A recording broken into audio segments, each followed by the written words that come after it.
नमस्ते, मेरा नाम सिद्धांत है। साथ में फ्रेम में आशुतोष भारद्वाज हैं। आशुतोष पत्रकार हैं, इस समय फ्रीलांसिंग कर रहे हैं कई अखबारों के लिए, लेखक हैं।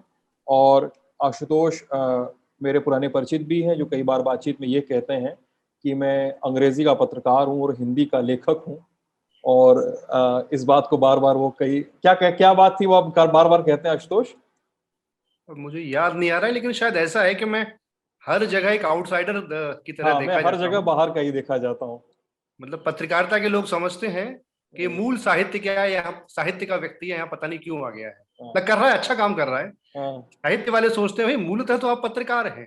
आप यहाँ क्यों आ तो गए? हाँ, यही आप बात यहाँ थी। तो और अभी मैं शिमला में उच्च अध्ययन संस्थान में गया, तो जी। वहां एक नई जगह गया मैं, एकेडमिक्स। तो मैं एकमात्र व्यक्ति था जब पीएचडी नहीं थी जिसके पास, तो वहां भी यही था कि भाई मूल व्यक्ति कहीं और क्या है करने, एकेडमिक्स आ गया है। तो ये ओके। आउटसाइडर वाली बात, खैर। जी। हाँ, तो शनिवार को छत्तीसगढ़ के पास बीजापुर में आपको खबरें पता होंगी कि एक एम्बुश होता है, माओइस्ट का एम्बुश होता है, जिसमें 22 सीआरपीएफ के जवान मारे जाते हैं। और अभी तक जो रिपोर्ट्स हैं और जो क्लेम्स आ रही हैं उसके हिसाब से एक जवान जो है कोबरा कमांडर, वो गायब है और माओइस्ट की कैप्टिविटी में है, उनके कब्जे में है, ऐसा कहा जाएगा। तो अब इसको लेकर सरकार की तरफ से न कोई बात सामने आई है, न कोई सरकार ने किसी तरह से खुल के स्वीकार किया है इस बात को। तो इस पूरी घटना पे हम आशुतोष से बात करेंगे। आशुतोष लंबे समय तक बस्तर में और उस पूरे जोन में रिपोर्टिंग कर चुके हैं, वहाँ कैंप में समय बिता चुके हैं, माओइस्ट कैंप में समय बिता चुके हैं। आ, बस्तर डायरी इनकी किताब है, वो काफ़ी ज़्यादा बहस तलब किताब है। कई सारे इनके एपिसोड्स हैं जो फर्स्ट हैंड एपिसोड्स हैं। रामनाथ गोयनका का पुरस्कार मिला है, अगर पुरस्कारों से पत्रकारिता को देखना हो तो। तो आशुतोष, बातचीत को इस घटना से शुरू करते हैं। और मैं ये पूछना चाह रहा हूँ आपसे कि क्या इस घटना को कैसे देखते हैं आप, कि क्या ये इंटेलिजेंस फेल्योर था, जैसा सीआरपीएफ के डीजी कुलदीप सिंह नकार चुके हैं?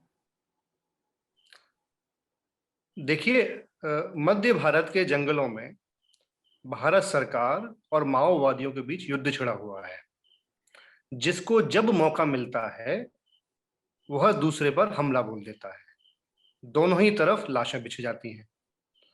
तो ये कहना कि इंटेलिजेंस फेलियर है, हर बार जब आपकी डेथ होती है कैजुअलिटी पुलिस की तो उसे इंटेलिजेंस फेलियर से जोड़ा जाकर देखना, मेरे ख्याल से ये बहुत ठीक नहीं है। और उसी तरह से जैसे ये कहना कि एसओपी फॉलो नहीं किया, स्टैंडर्ड ऑपरेटिंग प्रोसीजर, तो ये बाहर से आपको बड़ा अच्छा लगता है, लेकिन जब आप रणभूमि में जाते हैं तो वहां प्रतिपल व्यूह परिवर्तित होता है।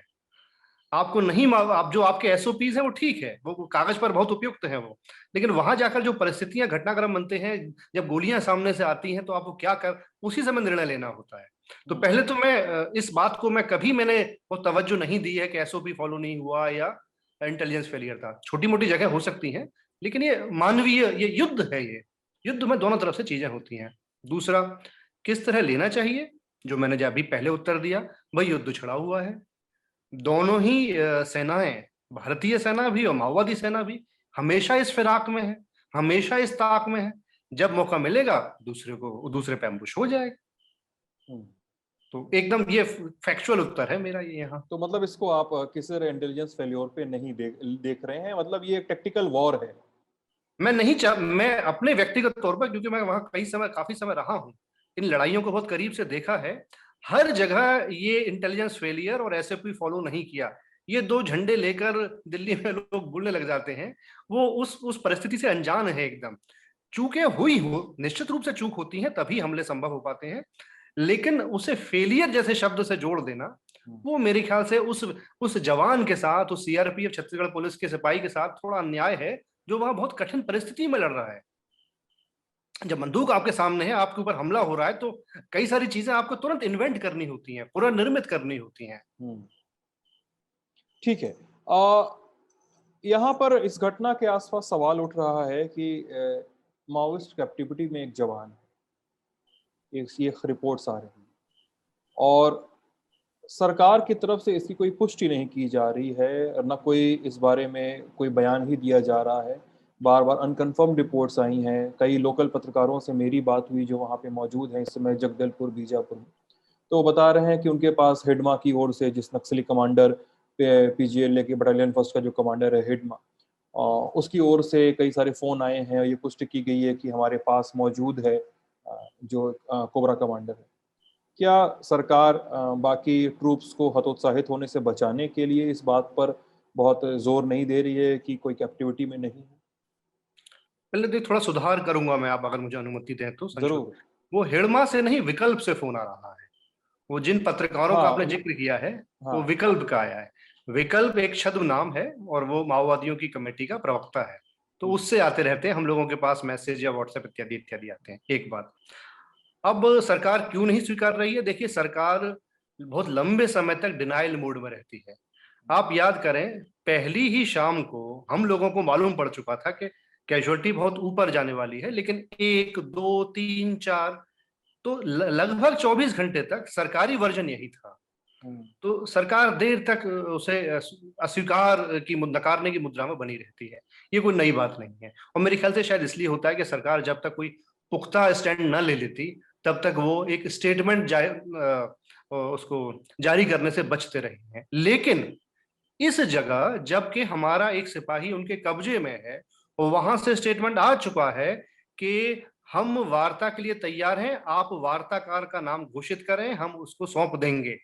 तो अब देर नहीं करनी चाहिए। हुँ। अब तुरंत हाई लेवल की मीटिंग, जिस स्तर पर आपको बात करनी है, अब इस मसले पर सरकार को बहुत हाइपर एक्टिव होकर यहां कदम उठाने पड़ेंगे उनकी उसकी रिहाई के लिए। हुँ, ओके।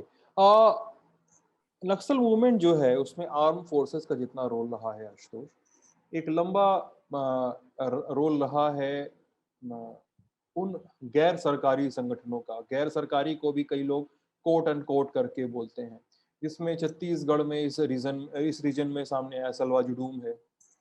बिहार में, अविभाजित बिहार में देख लीजिए, रणवीर सेना नाम का संगठन सामने आता है, जिसके ऊपर 58 दलितों की हत्या लक्ष्मणपुर बाथे जैसे कांड के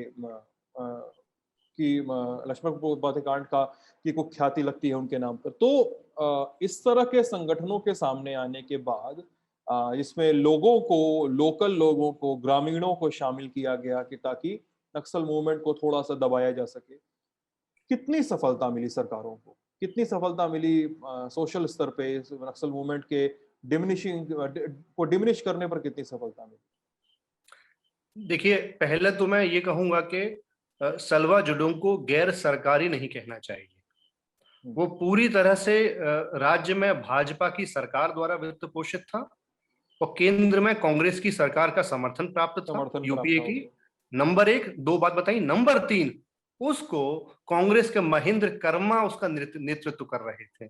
तो जब आपका पूरा पॉलिटिकल एस्टेब्लिशमेंट किसी आंदोलन के पीछे है, किसी लड़ाई के, और धन बल और हथियारों से मदद कर रहा है, तो उसे गैर सरकारी नहीं मेरे ख्याल से कहना चाहिए। हुँ, सरकार छद्म रूप से मदद कर रही है। हुँ, और आपने देखा कि जब 2011 जुलाई में सुप्रीम कोर्ट ने सलवा जुडूम और उसके तहत भर्ती किए गए स्पेशल पुलिस ऑफिसर्स को असंवैधानिक करार दिया, हुँ। अगर आपको याद होगा तो। जी, जी। हाँ, उसके तुरंत बाद छत्तीसगढ़ सरकार ने एक लॉ लाई और उन सभी एसपीओस को नाम बदलकर ऑक्सिलरी कांस्टेबल्स करके पिछले दरवाजे से फिर से भर्ती कर लिया। हुँ, हुँ, आप समझ रहे हैं?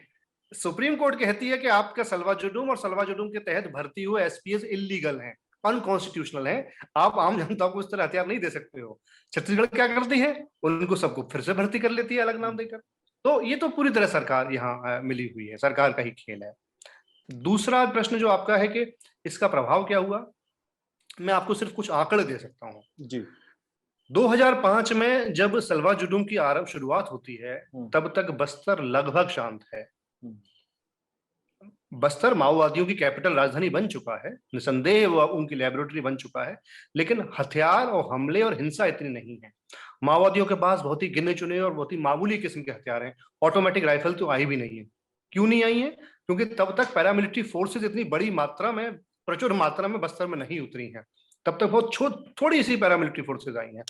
जैसे ही सलवा जुडूम शुरू होता है तो हम देखते हैं कि 2005 से लेकर 2007 के कुछ लम्हे तक, जब वो 1.5 साल, 1.25 2 साल चलता है, वो बस्तर में सबसे भीषण हिंसा का समय है। हम्म। माओवादियों का, ये आंकड़े हैं जिसमें कोई परसेप्शन नहीं है, मेरा कोई प्रस्ताव या ओपिनियन नहीं है। उस समय सबसे अधिक हिंसा होती है, सबसे ज्यादा रिक्रूटमेंट माओवादियों के दल में उस समय होता है, जबकि सलवा जुडुम के नाम पर स्टेट रेप्रेशन, स्टेट का ये स्टेट अपना अभियान चला रही है। तो मेरी समझ ये है कि अतिरेक में फोर्स का प्रयोग और लगातार बल प्रयोग बस्तर में विफल साबित हुआ है। इसकी वजह यही वजह है कि हम देख रहे हैं कि वो वहां से खत्म नहीं हो पाए हैं। तो आप देखें, मैंने एक ट्वीट भी किया अभी, जिसमें मैंने उन हथियारों की तस्वीर जो उन्होंने लूटे हैं पुलिस से परसों तरसों, उसकी तस्वीर लगाई है कि इन हथियारों से, जिसमें शायद 12, अगर मुझे याद है तो AK-47 है, एक लाइट मशीन गन है और ढेर सारे वॉकी टॉकी और मोबाइल फोन, और करीब शायद फोन है, 2-2.5 हजार कारतूस कुछ तो है। इतने से वो एक बड़ी स्ट्रॉन्ग कंपनी खड़ी कर सकते हैं और कम से कम 3-4 बड़े हमले भी कर सकते हैं। तो भाई अगर ये आर पार इस तरह की लड़ाई अगर होगी, अगर आप अपने इतने भीषण सुसज्जित सेना को भेजोगे तो लूटेंगे भी वो उससे। जैसे मैंने लगातार लिखता रहा हूं, मसलन एक हथियार होता है UBGL, under barrel grenade launcher. तो हमारी सेना बड़े गर्व से उसको लेके जाती थी। उनके पास मौजूद है, उस फोटो में दिखता है UBGL। उन्होंने लूटना शुरू कर दिया उसको। तो अब जब लूटना शुरू कर दिया तो सरकार स्वाभाविक है घबराई होगी, क्योंकि एक UBGL एक पुलिस चौकी को तबाह कर सकता है। तो हथियार कहां से आ रहे हैं? हथियार इसी लड़ाई से लूटे हुए हथियार है। पहले मैं बताना ये चाह रहा था कि अगर भीषण संघर्ष होगा, अगर सरकार अपनी सेनाएं उतारेगी, तो अंततः हिंसा के साथ वो हथियार माओवादियों के पास भी जाएंगे। तो इसका समाधान अगर कोई है तो वो बातचीत से ही संभव है। बातचीत सही संभव है, लेकिन मैं यहाँ पर उस बात को लेकर थोड़ा सा मेरे पास एक और सवाल है जी। कि सलवा जुडूम के आने से ऐसा क्या हुआ कि माओवादियों की भर्ती प्रक्रिया में तेजी आ गई, हमले शुरू हो गए, हुआ क्या ऐसा उस ग्राउंड? भाई सलवा जुडूम के दौरान महेंद्र कर्मा के नेतृत्व में नक्सलियों को बस्तर से हटाने की मुहिम छेड़ी गई। ठीक है। लड़कों को, टीनेज लड़कों को, आदिवासी लड़कों को 303 और असॉल्ट राइफल्स देके जंगल में भेजा गया। आप जानते हैं जब अशिक्षित लड़के को, युवक को अगर बंदूक दे दी जाएगी, वो कितना अत्याचार फैलाएगा। उन्होंने तमाम किस्म के, सलवा जुडूम के SP की सारी डॉक्यूमेंटेड चीजें हैं, इन लोगों ने आदिवासियों के साथ न जाने क्या क्या नहीं किया। तो भाई पलटकर भी तो वार होगा। तो फिर वहां से फिर जो जो लोग पिट रहे थे, जो आदिवासी जिनके साथ, अब ऐसे समझिए कि अगर आपने एक 18 साल के लड़के को बंदूक दे दी, तो वो नक्सली और आदिवासी में भेद नहीं करेगा। वो सबसे पहले तो उस व्यक्ति से जाकर बदला लेगा जिसकी पुरानी रंजिश चली आ रही होगी। उसको क्या पता है नक्सली और नक्सल विचारधारा के बारे में आदिवासी को? उसे आप अपने फुट सोल्जर के बतौर प्रयोग कर रहे हो, लेकिन अंततः वही भस्मासुर होकर वही हथियार आपके ऊपर आएंगे। तो खैर, जब आदिवासी पर दमन बढ़ा तो फिर वो आदिवासी नक्सल रैंक में जाने लग गए। मैंने अपनी किताब में कई जगह लिखा है, कई माओवादियों से मैं मिला हूं जो कहते हैं कि यार हमें गांव में पीटा जाता था, पुलिस आके पीटती थी किसी बात पर, तो मुझे लगा अगर पिटना ही है तो मैं उस जगह क्यों नहीं चला जाता हूँ। तो उस समय रिक्रूटमेंट इसलिए बहुत तेज हुआ। ये लोग फिर उस दूसरी जगह चले गए क्योंकि उनके पास रोजगार का, शिक्षा का और कुछ साधन नहीं था। ओके। अब इन सब के आसपास मैं जानना चाह रहा हूँ कि मानवाधिकार उल्लंघन, जब सलवा जुडूम आया और सलवा जुडूम के बाद आर्म फोर्सेस भी हैं, तो बार बार ये सवाल उठाया जाता है कि मानवाधिकार उल्लंघन हो रहा है छत्तीसगढ़ में, झारखंड में, नक्सल प्रभावित जितने भी क्षेत्र हैं, महाराष्ट्र, उड़ीसा का भी जो कॉन्फ्लुएंस जोन है वो भी ले लीजिए, तो ये बात होती है कि मानवाधिकार उल्लंघन हो रहा है, मानवाधिकार उल्लंघन हो रहा है। इस बात को कई कई बार ऐसे कहा जाता है कि साहब ये दिक्कत सिर्फ मैदान के लोगों की है, वो वहां पे ग्राउंड की दिक्कत नहीं समझते हैं। कई कई बार ऐसे आर्म फोर्सेस की तरफ से या सिंपैथाइजर्स की तरफ से ऐसे बयान आते हैं। और तो क्या है वहां पे मानवाधिकार उल्लंघन क्या है? आपने तो डॉक्यूमेंट भी किया है, आपकी वो रिपोर्ट है जिस पर रामनाथ गोयनका मिला था, तो क्या है वो इंस्टेंसेस, क्या है असलियत, क्या है मानवाधिकार उल्लंघन की? देखिए, वह मानव है, वहां का आदिवासी जो ना इस तरफ है ना उस तरफ है, उसके तमाम किस्म के अधिकारों का उल्लंघन होता है। दोनों ही तरफ से होता है। मसलन सत्ता जब करती है जब फेक एनकाउंटर्स होते हैं, जब फर्जी रेप इत्यादि होते हैं, जब ग्राम मतलब आपका सभा कहने का में मतलब है ये फ्रॉड हो या, रहे हैं वहां पे? अरे भाई रिकॉर्डेड है ये तो, मतलब जो जिसको आप कह रहे हैं, जिस खबर के लिए मुझे सबसे पहला रामनाथ गोयनका मिला 2012, वो खबर यही है कि इन्वेस्टिगेशन मेरी यही थी कि जिन लोगों को 17 लोग मारे गए थे एक एनकाउंटर में, और छत्तीसगढ़ सरकार और केंद्र सरकार ने कहा था कि देश का सबसे बड़ा, तो छत्तीसगढ़ का सबसे बड़ा माओइस्ट एनकाउंटर है। पी चिदम्बरम उस समय गृह मंत्री थे, उन्होंने मारे गए 3 लोगों के नाम लेकर कहा था दे आर नोटोरियस नक्सल्स। आप उनके पुरानी रिकॉर्ड्स में जाएंगे तो मैंने इन्वेस्टिगेशन करके परत दर परत बताया कि भाई इनमें से कोई भी नक्सली नहीं था, और जिसको हमारे गृह मंत्री कह रहे थे कि वो नोटर कुख्यात नक्सल है, वो दरअसल 15 साल का लड़का था। वो आप ही के सरकारी स्कूल में पढ़ता था। आप ही का स्कूल उससे कुछ समय पहले वो इतना मेरिटोरियस था, तो आपका स्कूल उसे लेकर विशाखापट्टनम गया था। आप समझ रहे हैं ना? गांव के स्कूलों के जो बच्चे अत्यंत प्रतिभाशाली होते हैं, उन्हें फिर जिला मुख्यालय भेजा जाता है, जिला मुख्यालय से राज्य मुख्यालय भेजा जाता है, और फिर उनको बाहर ले जाया जाता है। तो जिस 15-16 साल के लड़के को ये कुख्यात नक्सली कहा जा रहा था, वो छात्रावास में पढ़ता था, गणित में बहुत अच्छा था, और विशाखापट्टनम स्कूल टूर पे गया था। तो ये तो हो ही रहा, और ये तो एक उदाहरण दिया मैंने, ऐसे तमाम किस्से आपको मिलेंगे।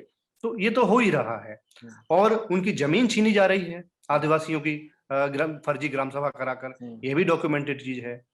दूसरी तरफ से भी उतना ही सही है, माओवादी जन अदालत में आदिवासियों को पीट पीट के मार देते हैं, बहुत ही नृशंस किस्म की हत्याएं करते हैं। मेरी उनसे इस बारे में कई बार बहस भी हुई है कि आपको अगर शक है कि ये पुलिस का मुखबिर है, तो आप उसे इस तरह से पीट के मारोगे? कल्पना कीजिए, किसी व्यक्ति को बांध दिया जाता है और उसके पूरे परिवार कुनबे के सामने गांव से कहा जाता है इस पर पत्थर मारो। तो ये तो भीषण नृशंसता तो दोनों तरफ के लोग कर रहे हैं, और इसका एकदम इसका अंत होना चाहिए। ये चीजें मतलब एकदम डॉक्यूमेंटेड है, एकदम। आप जाइए बस्तर, अंदरूनी गांव में जाइए, आपको शायद ही कोई ऐसा घर मिलेगा जिसकी दर्दनाक कोई कहानी ना हो। ठीक है आशुतोष, लेकिन आप कैंप में रहे हैं, आपकी रिपोर्ट्स वो मैंने पढ़ी थी जिसमें आप नक्सली कैंप से लौट कर आप फोटोज और तमाम टेक्स्ट डिस्पैच करते थे। कई लोगों के लिए सवाल है, ये कौतूहल का विषय है कि नक्सलाइट कैंप्स जो होते हैं, नक्सल कैंप्स जो होते हैं, वो कैसे होते हैं, क्या है उनका दिन, क्या होता है? ठीक है, एक वो प्रश्न जो है, वो दिन कैसा होता है, a day in a camp, अगर आप उस तरह से 4-5 शब्दों में अगर उसको डॉक्यूमेंट करना चाहें तो क्या होता है? देखिए, एक स्टैंडर्ड दल में, स्क्वाड बोलते हैं जिसको, करीब 8 से 10 नक्सली होते हैं, 12 भी कभी कभी हो सकते हैं अमूमन। हाँ। और सुबह, अगर आप ये डे इन द लाइफ कह रहे हैं, तो 5 बजे करीब शुरुआत होती है, और रोल कॉल, जो सुबह दल का मुखिया है सीटी बजाता है, सब उठ जाते हैं। और ये कैंप का डिस्क्रिप्शन देता हूँ। ये कैंप का कोई बड़ा विराट कोई दृश्य नहीं है, वो दरअसल 10-12 लोग हैं जो जंगल में बंदूकें उठाए एक जगह से दूसरी जगह चल रहे हैं। जहां उनको लगता है कि आज थक गए, या जहां उनको लगता है कि जगह महफूज है, वो उस रात को वहां सो जाते हैं। तो उस रात को वहां से लकड़ियां इकट्ठा करके वहां खाना बना लेते हैं, वहीं किसी पेड़ के नीचे अपनी तिरपाल डालकर उस पर सो जाते हैं, और सुबह सुबह फिर से उठकर चल देते हैं। भूले भटके कभी होता है कि उनको कोई छांव टाइप मिल पाती है।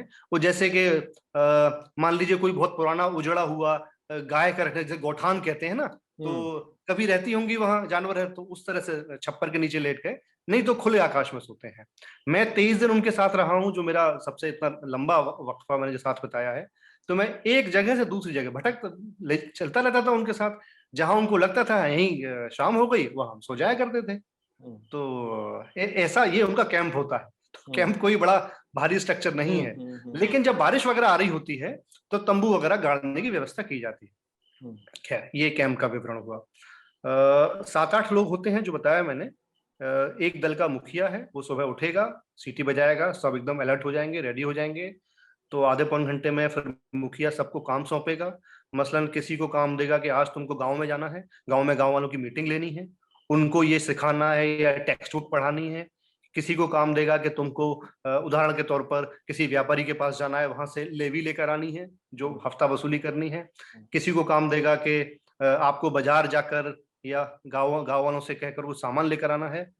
और किसी का काम हो सकता है 2 या 3 लोगों का, जो वहीं उसी समय डेरे पर रहकर दिन भर डेरे की रखवाली करेंगे। तो इस तरह से होता है। और सुबह करीब खाना खाकर 10-1 बजे करीब सब निकल जाते हैं। शाम को अपने डेरे पर उसी जगह फिर से लौट आते हैं, शाम को फिर से खाना बनता है, और फिर सब लोग इस तरह सो जाते हैं। और साथ में हमेशा ये रेडियो रहता है, हर दल के पास एक रेडियो है। ये एकमात्र चीज है जिससे उनका बाहरी दुनिया से जुड़ाव बना हुआ है। नहीं तो अंदर ना सिग्नल है, ना बिजली है, ना फोन है, कुछ भी नहीं है। ये इस तरह से दल है। और सबकी पीठ में एक पिट्ठू बैग है जो बहुत ही, जिसमें बेसिक मामूली किस्म की चीजें हैं। एक जोड़ा कपड़े, साबुन, तेल, चाकू और एक हथियार है, मैगजीन है। और बस इस तरह से वो यहाँ से वहां चलते रहते हैं। ये मोटी मोटी दिनचर्या है। अच्छा, वो मतलब बहुत दिनों तक रुकते नहीं होंगे एक जगह पे, वो एक रात रुके या एक दो रात रुके, उससे अधिक? हाँ, वो तो स्ट्रेटेजिक एकदम, वो रणनीति के लिए, सुरक्षा के लिए। हाँ किसी एक कैंप पर 2 रात से ज्यादा नहीं बिताने हैं, 2 ढाई रात से ज्यादा। वो तो सीधी बात है, वही है, किसी एक जगह पर हाँ, जगह बदलती रहनी है। जगह बदलती रहनी है। कोई घर थोड़े है वो कि ये मेरा हाँ। घर है। अच्छा, माओइस्ट जितने आउटफिट्स हैं इंडिया में, उनकी फंडिंग पे बहुत ज्यादा सवाल उठते रहे कि क्या है स्ट्रक्चर, पैसा कहाँ से आता है उनके पास इतने बड़े ऑपरेशंस को चलाने के लिए। हथियारों के लिए तो मान लीजिए अधिकतर हथियार उनके पास लूट के हैं। कई कई बार खबरें आती हैं कि कोई नेता, कोई सिपाही, कोई कांस्टेबल उनको हथियार सप्लाई करते हुए पकड़ा गया, इस तरह की चीजें आती हैं। लेकिन कई कई बार वो आर्मरीज लूटते हैं, ये सब चीजें करते हैं। फिर भी एक एक फंडिंग का क्या स्ट्रक्चर होता है, किस बारे में कोई जानकारी दीजिए आशुतोष। मैंने इस पर भी बड़ा विस्तार से लिखा है। और लेवी लेते हैं वो, जितना भी काम हो रहा है उस इलाके में। मसलन एक स्टैंडर्ड दर है 10% का काम। मसलन कोई सड़क बन रही है या कोई नरेगा का काम हो रहा है तो 10% उनको पहुंच जाता है। और कोई मान लीजिए एक गांव से दूसरे गांव या एक तहसील से दूसरे तहसील के बीच में कोई टेम्पो चला रहा है, कोई यात्री गाड़ी छोटी चल रही है, होती है ना, दो दो शहरों के बीच, तहसील के बीच में, तो उस टेम्पो का सालाना पैसा लिया जाता है। तो इस तरह से उनके पास ये यहाँ से पैसा आता है। अच्छा। कुछ अफवाहें उड़ती रहती हैं कि चीन से आया यहाँ, लेकिन इसका कोई सबूत किसी के पास नहीं है। देखिए, मैं पत्रकार हूं, तो मेरी तथ्य के प्रति मैं तो समर्पित हूं। जब तक तथ्य नहीं है, मैं इस पर कम से कम मैं करीब 10 साल से, ठीक 10 साल से मैं इस इंसर्जेंसी का अध्ययन कर रहा हूं। और उनके बीच जाकर कोई ऐसा रिकॉर्ड मेरे पास नहीं है कि बाहर से पैसा आया हो। और ये पैसा जो आता है, जैसे वो लेवी ले रहे हैं, तो ये सिर्फ एक दल के पास है, वो दल उसी तरह से संचालित करेगा? अच्छा, ये अच्छा प्रश्न है। इससे मैं आपको एक और रोचक जानकारी दूंगा बंदूक और हथियारों के बारे में। उस पर भी मुझे याद दिला दीजिएगा, भूल जाऊं तो। जरूर। थोड़ा मैं अपनी तरफ से जोड़ दूंगा, आपको अच्छा लगेगा। जो भी पैसा आता है वो किसी एक जगह नहीं जाता। मान लीजिए 10 लोगों का दल है उदाहरण के तौर पर, और उस इलाके में जहां ये स्क्वाड ऑपरेट कर रहा है 3 कॉन्ट्रैक्टर्स हैं, तो वहां से 10 लाख रुपए आया। तो ऐसा नहीं है कि वो 10 लाख रुपया ये अपने पेट में रख लेगा, उसको उससे अपने जीवन यापन करेगा, नहीं। सारा पैसा केंद्रीय कोष में, हर कमेटी का अपना कोष में, हाँ, हर कमेटी का कोष बना हुआ है, हर मतलब भूगोल के हिसाब से वो वहां चला जाता है। और फिर वहां जाके इकट्ठा हो जाता है। वहां से फिर बढ़ता है कि भाई इस कमेटी की जरूरत इतनी है, इस कमेटी की जरूरत इतनी है, इस टीम की जरूरत इतनी है। फिर उस तरह से वो बांटा जाता है। तो सारा एक जगह आएगा, फिर बांटा जाएगा। आप अचंभा करेंगे, यही स्थिति हथियारों की भी है। अब जो मैं कहने जा रहा हूं, अचंभा करेंगे आप और आपके दर्शक भी। माओवादियों के पास पिछले 20 साल में लूटे गए, 2001 से लेकर 2000 में पीएलजीए की स्थापना हुई थी उनकी, पीपल लिबरेशन गुरिल्ला आर्मी की। क्योंकि मैंने वो दस्तावेज देखे हैं, लूटे गए एक एक हथियार और गोली का कारतूस का विवरण है। मैं इस समय डेटा भूल रहा हूं, मैंने लिखा है इस पर कहीं तो, कि उन्होंने 20 साल में कितने लूटे हैं साल दर साल, इसका उनके पास रिकॉर्ड है। तो ये तो मतलब बीहड़ किस्म की एक एमुनिशन, हर एक गोली का। हाँ, मतलब पूरा एक भाई दस्तावेज है सेंट्रल कमेटी का, जो मैंने देखा है कि 20 साल में इतने मैंने लूटे हैं, इतने हथियार, इतनी एलएनजी, इतने ये, इतनी ऑटोमेटिक राइफल्स, इतनी असॉल्ट राइफल और इतने कारतूस।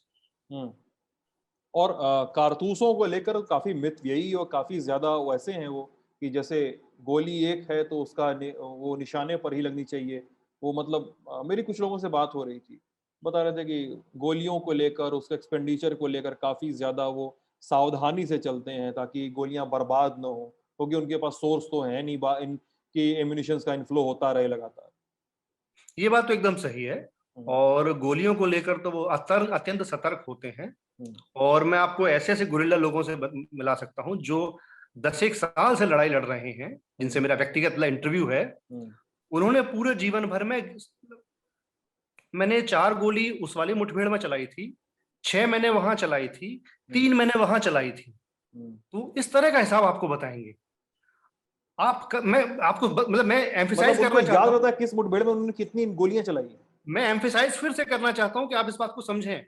आप एक भीषण मुठभेड़ में हैं जहां 100-150 पुलिस वाले आपके इर्द गिर्द हैं, जहां आपका एकमात्र लक्ष्य है कि कैसे भी हो दुश्मन को नेस्तनाबूद करना है, और वो व्यक्ति वहां भी अपनी गोलियां गिन रहा है कि खच मतलब गिन रहा है। कमाल है ये तो। और प्रैक्टिस कैसे करते हैं? एयर गन से गुब्बारों के साथ करते हैं, क्योंकि प्रैक्टिस करने का तो उनके पास नहीं है, तो वो वहां से आ जाती हैं गोलियां का रिकॉर्ड। बड़ा अचंभित करता है वो। अच्छा, ये एंटी नक्सलाइट ऑपरेशंस हैं सीआरपीएफ के और स्टेट जी। पुलिस के और आर्म फोर्सेस के, उनमें सबसे बड़ी दिक्कत जो है वो क्या लगती है आपको? मतलब वो नक्सलाइट ऑपरेशंस तमाम सवालों के बावजूद अपने कई लोग चाहते हैं कि वो नक्सलाइट ऑपरेशंस सफल हों, मिनिमम कैजुअलिटी के साथ नक्सलाइट्स मेन स्ट्रीम में आए, ये पूरा संघर्ष जो है इंडिया के रेड बेल्ट का वो खत्म हो। लेकिन उस ऑपरेशंस की कमियां क्या हैं जो वो चलता ही जा रहा है, वो विराट होता ही जा रहा है, उसमें कैजुअलिटीज होती ही जा रही हैं। 2010 की घटना लीजिए, 13 की घटना लीजिए, अप्रैल से जून का अप्रैल से जून तक का समय हर साल इतना एक्टिव रहता है उस इलाके में कि आप रोक नहीं पाते।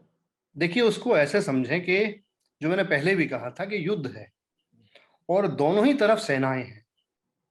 अगर आपके पास है तो उनके पास भी है, तो आप उन्हें क्षति पहुंचाएंगे तो वो भी क्षति पहुंचाएंगे। अब ऐसा तो संभव है नहीं कि आप रातों रात या एक दिन में या एक साल में पूरे माओवादी कैडर को उड़ा दें। ये संभव आपके पास, ये तो शायद किसी भी इंसर्जेंसी में संभव नहीं होता है। वहां संभव हो सकेगा जो बहुत ही लोकलाइज्ड और छोटी किस्म की होंगी। मसलन बोडो वगैरह हमने देखी हैं, जहां बोडो कुछ लोग उल्फा इत्यादि के भूटान में गए, वहां उनको साफ कर दिया गया। हमें समझना चाहिए कि ये जो इंसर्जेंसी है, नक्सल आंदोलन, इसका भूगोल भी बहुत विस्तृत है। आप याद कीजिए, पिछले साल मैंने खबर की थी कि बस्तर का एक आदिवासी कमांडर वो तमिलनाडु से पकड़ा गया है और वो 6 साल से वहां अपनी टीम तैयार कर रहा है।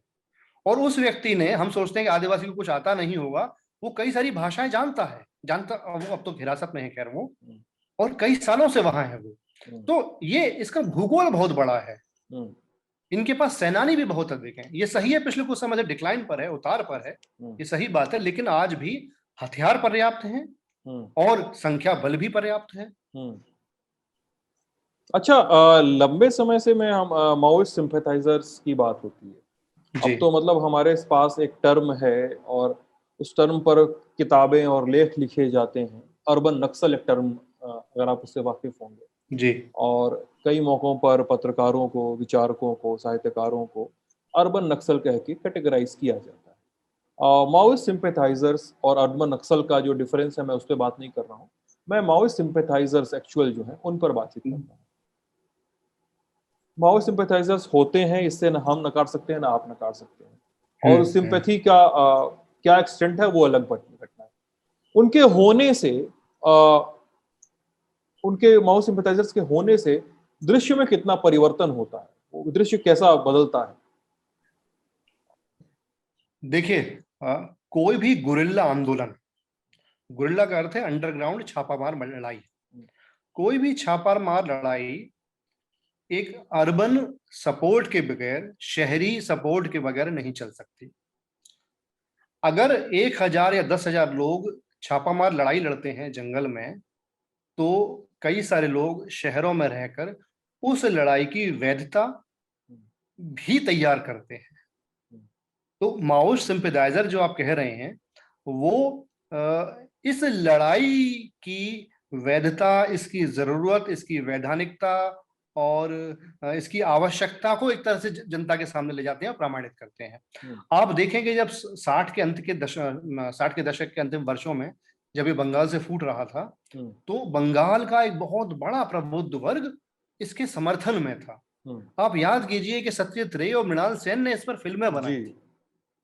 हाँ, तो मैं यहाँ सिंपैथाइजर टर्म नहीं कहना चाह रहा, मैं सिर्फ ये कहूंगा कि जो लोग बुद्धिजीवी, लेखक, पत्रकार इत्यादि इस लड़ाई की शहरों में रहकर वैधानिकता को या वैधना को स्थापित करते हैं, ऐसे तर्क देते हैं जिससे ये प्रमाणित हो या इससे संकेत मिले कि ये लड़ाई देश के लिए कितनी आवश्यक है, वो इस लड़ाई को आम जनता के सामने प्रस्तुत करने में, उसकी साख बनाने में मदद करते हैं। तो उसका ये रोल है। और ये किसी भी गुरिल्ला आंदोलन के बारे में सही है। आप देखें जब क्यूबा में गुरिल्ला आंदोलन चल रहा था तो यूरोप के बहुत सारे लेखक साथ इत्यादि वो इस तरह से चे गुएवारा इत्यादि का एक बौद्धिक समर्थन उनके लिए जुटा रहे थे। हाँ। तो ये कोई नई बात नहीं है। गुरिल्ला लड़ाई के लिए बौद्धिक समर्थन जुटाने वाले लोग आपको मिलेंगे ही मिलेंगे। और वैचारिक तौर पर उससे कंसेंसस मिलता है कि साहब ये एक हम जंगल में लड़ रहे हैं और शहरों में आवाज को रखने वाले ये लोग भी हैं हमारे। जी, समर्थन उनको मिलता है। हाँ, और कई बार मीडिएशन के लिए ऐसे लोग तैयार भी होते हैं कि हम माओइस्टों की तरफ से बात करेंगे। कई बार ऐसा हुआ।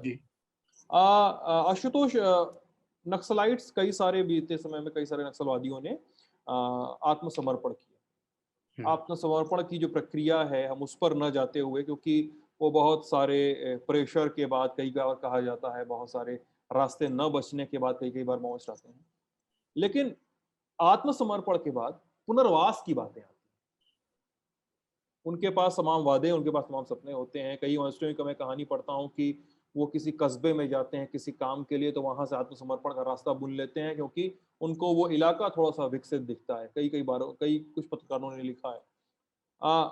लेकिन पुनर्वास जो है, कई माओइस्टों के साथ पुनर्वास की समस्या सामने आती है कि वो सब आत्मसमर्पण तो कर दिया साहब, लेकिन पुनर्वास अभी तक हुआ नहीं जैसा सरकारी वादा था। ऐसा होता है और क्या सच्चाई और क्या तथ्य है इसके पीछे? देखिए, छत्तीसगढ़ में तो पुनर्वास हुआ ही नहीं है।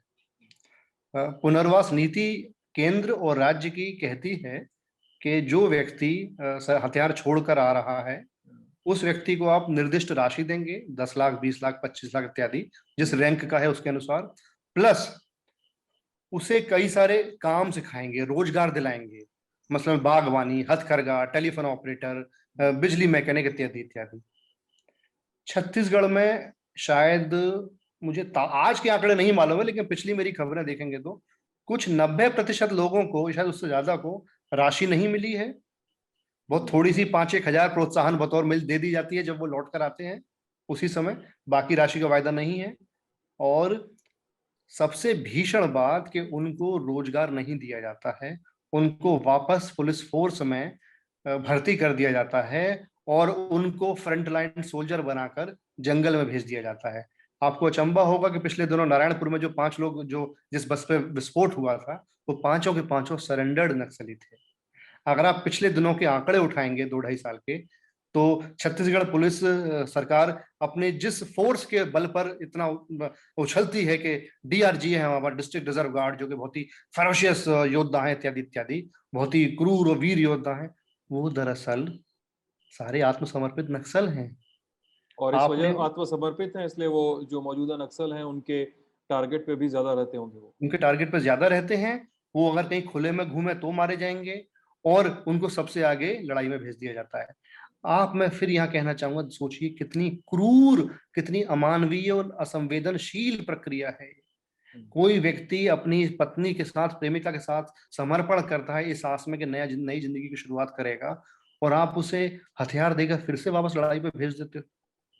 इससे ज्यादा बड़ी त्रासदी क्या होगी? और एकदम दूसरे फ्रंट पे भेजते हो, दूसरे फ्रंट पे भेज देते हो।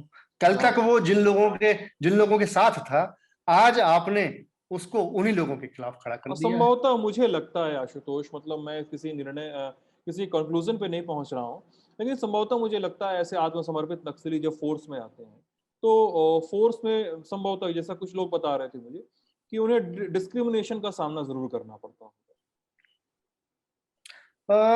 ऐसा मतलब कोई मैंने नहीं देखा है, मतलब किस तरह का डिस्क्रिमिनेशन मैं नहीं समझ पा रहा हूँ।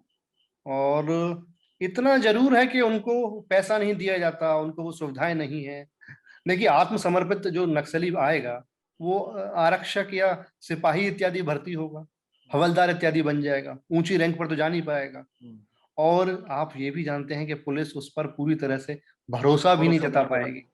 उसको हमेशा हमेशा डर लगा रहेगा कम वक्त कब बीचों पलट ना जाए। और ऐसी घटनाएं हुई हैं हमारे सामने। आपको क्या लगता है जिन चीजों को हम कई बार इंटेलिजेंस फेलियर कहते हैं, सोचिए जरा, ये भी तो संभव है। उस व्यक्ति को बीच भंवर में जाके लगा, बीच जंगल में, यार ये बहुत गलत कर रहा हूं मैं। उसकी चेतना अचानक से जागी और उसे लगा चलो आज पलटी मार दी जाए, आज मैं अपने पुराने कॉमरेड साथियों के साथ चला जाता हूँ। हो गया एनकाउंटर, हो गया एम्बुश, क्या देर लगेगी? चेतना और विचार की जहां तक बात हो रही है, यहाँ पर एक मेरा सवाल है। आ, कई मौकों पर यह कहा जाता है अब कि माओवादियों का, नक्सलवादियों का उनकी विचारधारा से अब कोई सरोकार और जुड़ाव नहीं रह गया है। अगर मैं गलत नहीं हूँ तो मुझे जयराम रमेश का वो इंटरव्यू याद आता है, जिसमें उन्होंने कहा था कि देखिए इनका अब विचारधारा से कोई सरोकार नहीं रह गया है और ये बस गुंडे रह गए हैं। और तहलका की एक रिपोर्ट थी, तहलका कई लोगों को अगर ना पता हो तो तहलका एक पत्रिका है, हिंदी और अंग्रेजी दोनों में आती है, और एक समय बहुत शानदार और अच्छी रिपोर्टिंग करते थे ये लोग। तो तहलका की एक रिपोर्ट थी जिसमें उस रिपोर्ट में भी ये बात कही गई थी कि नक्सलवादी अब उस विचार के तहत लड़ाई नहीं करते हैं जिसके जिसके आधार पर ये पूरा आंदोलन खड़ा होता है। मैं गलत हो सकता हूँ अपनी अपनी याददाश्त में, लेकिन ये कई बार कहा जाता है कि अब ये ठेके पे काम करते हैं। कोई कंपनी कहती है कि साहब ये जमीन खाली करवानी है, तो नक्सलवादी उनसे पैसा लेके वो जमीन खाली करवाते हैं, ऐसा कहा जाता है। वो उगाही करते हैं, जैसा आपने बताया, ठेकेदारों से लेवी लेते ही हैं विकास कार्यों, निर्माण कार्यों में। ये कितना सच है? देखिए, मैं फिर से वही तथ्य कहूंगा जो मैंने देखे हुए हैं। जी एकदम। मैंने पहले ही कहा कि वो एक्सटॉर्शन लेते हैं, हम्म, है ना, ये तो शुरुआत में ही कहा। हम्म, लेकिन ऐसा कोई मेरे पास प्रमाण नहीं है कि कोई ठेकेदार कहे कि पैसा लेकर जगह खाली करवा दो तो खाली करवा दी जाए। मेरे पास तो कम से कम नहीं है। एक दूसरा, अपन विचारधारा पर आते हैं। मेरे ख्याल से मुख्य प्रश्न आपका वो है। जी। तो देखिए, नक्सल आंदोलन या माओवादी आंदोलन कोई एक जगह नहीं है भारत में। उड़ीसा, छत्तीसगढ़, थोड़े से गढ़चिरौली, झारखंड, बिहार में तो नहीं रहा है, और बड़े बिहार विराट में भूभागों, औरंगाबाद वाले इलाके में बहुत बहुत छिटपुट बचा चुटपुट हुआ है। किस्म के हैं वो, गया औरंगाबाद में गिने चुने हैं। और लेकिन वो लगभग नगण्य हैं। हाँ वो झारखंड कूद के आ जाते हैं, वो लातेहार, पलामू इत्यादि जगहों पर, हाँ। है ना। खैर, तो इन जगहों पर है। तो मैं इस बात पर जोर देकर ये जोर देकर कहना चाहता हूं कि इन सभी जगहों की डायनामिक्स और मैट्रिक्स अलग अलग है। नक्सल आंदोलन कोई एक मोनोलिथिक या एक रूपी आंदोलन नहीं है। आप पाएंगे कि बस्तर के नक्सली और बिहार के नक्सली में बहुत अंतर है, और बस्तर में भी कई जगह बहुत अंतर आपको मिल जाएगा। मसलन कांकेर के इर्द गिर्द का नक्सली साउथ बस्तर, सुकमा, बीजापुर के नक्सली से अलग हो सकता है, होता है। तो कुछ जगह बहुत अधिक वैचारिक प्रतिबद्धता है और कुछ जगह नहीं भी है। कुछ जगह प्योर गुंडागर्दी है, जैसे कि बिहार में बहुत बड़े पैमाने पर हो रहा है, और जैसे झारखंड में, हाँ, झारखंड में। और लेकिन बस्तर में, दंडकारण्य में अभी भी बहुत बड़े इस व्यापक स्तर पर वैचारिक लड़ाई चल रही है। ये मेरा व्यक्तिगत अनुभव है। आशुतोष, बातचीत के आखिरी हिस्से में हैं हम, और चलते चलते कोई बात इस घटना पर, इस पूरी बहस पे जो हमने की है आज, कुछ जोड़ना चाहेंगे आप? मैं सिर्फ ये कहूंगा कि हिंसा बंद होनी चाहिए। किसी भी संवैधानिक सरकार में, तंत्र में इस तरह की हिंसा की कोई जगह हो ही नहीं सकती। लेकिन इसका दायित्व सत्ता और सरकार पर है। उन्हें तुरंत वार्ता के लिए जमीन तैयार करनी चाहिए और तुरंत इस मसले को खत्म करना चाहिए। ये प्राथमिक दायित्व, देखिए, नागरिक के मानवाधिकार सुरक्षित करने का पहला दायित्व सरकार का होता है। आप आर्टिकल 12 अगर पढ़ेंगे संविधान का, तो मानव अधिकार हमारे वो स्टेट के अगेंस्ट अवेलेबल है। तो मैं भारतीय राज्य का नागरिक हूं, तो मेरा प्रश्न राज्य के लिए है, भाई आप क्या कर रहे हो? ये आपका दायित्व है। आप समझो, आप देखो कि अगर 15 साल से इतनी पैरामिलिट्री बटालियन उतारने के बाद भी अगर बस्तर में शांति नहीं आई है, तो क्या आपके तरीके में कोई समस्या है? 2003 में पहली सीआरपीएफ बटालियन आती है छत्तीसगढ़ में। आज 50 से ज्यादा पैरामिलिट्री फोर्सेस हैं, प्लस बस्तरिया कमांडो, स्त्री कमांडो, ताम झाम, और आपने इतनी सारी सेनाएं खड़ी कर ली हैं, फिर भी अंत नहीं हो रहा है। और कौन लोग हैं ये? आदिवासी लड़ाके। तो क्या आपके दृष्टिकोण में, आपके अप्रोच में, आपकी लड़ाई की समझ में, आपकी रणनीति में इस आंदोलन को समझने में कोई कमी रही? मेरे ख्याल से इस पर हम सबको पुनर्विचार करना चाहिए। उसके बगैर समाज खत्म नहीं होने वाला इतनी जल्दी। तो ये था आशुतोष भारद्वाज। हम इस जो बातचीत कर रहे थे उस पर आपकी राय सुनना, जानना ज़रूर चाहेंगे, तो कमेंट बॉक्स में उसको बताइएगा। हम उसको पढ़ेंगे, उस पर बातचीत करने की कोशिश करेंगे। आप ललन टॉप देख रहे थे। बहुत-बहुत शुक्रिया।